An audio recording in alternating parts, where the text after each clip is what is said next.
शाळाबाह्य मुलं, जी मुलं शालेय शिक्षणापासून वंचित राहतात, एकीकडे आम्ही शिक्षणाचा अधिकार मान्य केलेला आहे, राईट टू एज्युकेशन अधिकृतपणे मान्य केलेला आहे, तरी पण मोठ्या प्रमाणात असा मुलांचा वर्ग आहे जो ज्यांना शालेय शिक्षण घेणं शक्य नाहीये.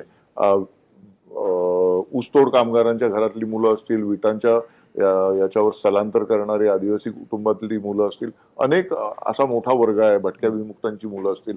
तर हा जो शालाबाह्य विद्यार्थ्यांचा वर्ग आहे, यांना समाजाच्या मूळ प्रवाहात आणण्यासाठी शालेय शिक्षण आवश्यक आहे आणि शालेय शिक्षण हे त्यांच्या भाषेमधून आवश्यक आहे. आपण या भटके विमुक्त असतील, आदिवासी असतील, यांना परकीय भाषेतून शिक्षण देतो, कारण त्यांच्यासाठी प्रमाण भाषा ही परकीय भाषा आहे. जसं आपण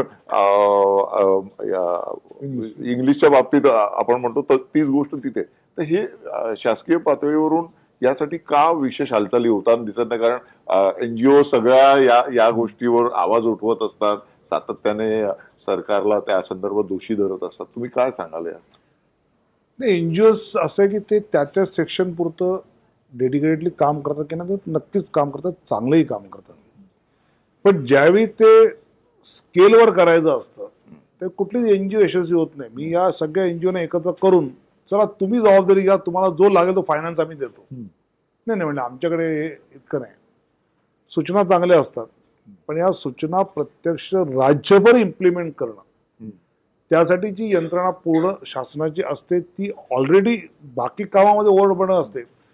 2 कोटी शिकणारे जे विद्यार्थी आहेत त्यांचं काम सोडा आणि 10 लाख जे येत नाहीत त्यांच्या मागे लागा, असं करता येत नाही.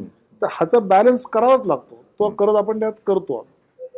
त्यांना त्या भाषेत शिकवणं जे आहे, म्हणजे नंदुरबार, चंद्रपूर वगैरे या पट्ट्यामध्ये विशेषतः तिथल्या शिक्षकांनी आता स्थानिक आदिवासी भाषा शिकून पावरी भाषा त्या भाषेत शिकवायला आता आपण सुरू करतो आणि त्याचा आग्रह आपण धरतो. त्यामुळे मुलांना थोडंसं अधिक शिकल्यासारखं जाणवतं सुद्धा आहे. पण मला वाटतं याच्याबरोबरीने या शाळाबाह्य मुलांच्या विषयामध्ये एक तर स्थलांतरित होणारा एक प्रकार आहे. आता मुंबईमध्ये आम्ही शाळाबाह्य मुलांचं सर्वेक्षण घेतलं तर हायकोर्टच्या समोरच्या झोपडपट्टीवर राहणारे जे होते ते 3 महिन्यात तिथे शिफ्ट झाले आणि मानपूरच्या इथे काम मिळालं तिकडे झाले तर तिकडे गेले. तर आता आपण या मुलांना आयडेंटिफाय करणं, त्यांना शैक्षणिक कार्ड देणं आणि ते कुठेही झाले की तुझं कार्ड दाखव, मग इथे हा पहिलीदार असेल तर तिकडे त्याला मानपूरच्या पहिलीच्या शाळेत मिळेल.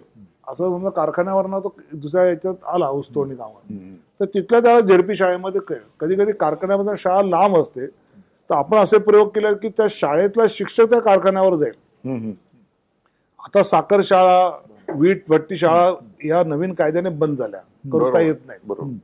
दगडखाणीवर शाळा सुरू करा असं अनेकांची मागणी असते, ते आता बेकायदेशीर.